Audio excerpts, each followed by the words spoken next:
যার বাবা নেই মা নেই তাকে বাঁচিয়ে রেখে কি লাভ?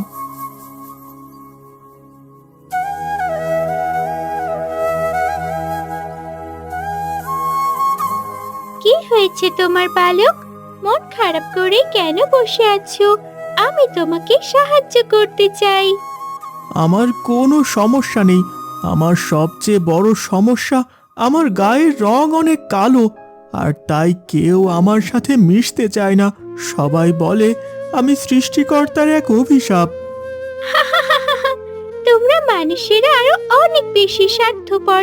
কই, আমার গায়ের রঙও তো কালো, কিন্তু সৃষ্টিকর্তা আমার গলায় কত সুন্দর সুর দিয়েছে বলো তো। আমার গান শোনার জন্য সবাই কেমন অপেক্ষা করে বসে থাকে। সৃষ্টিকর্তা তোমার গলায় সুর দিয়েছে, কিন্তু আমাকে কিছুই দেয়নি। আমি তো আর গান গাইতে জানি না।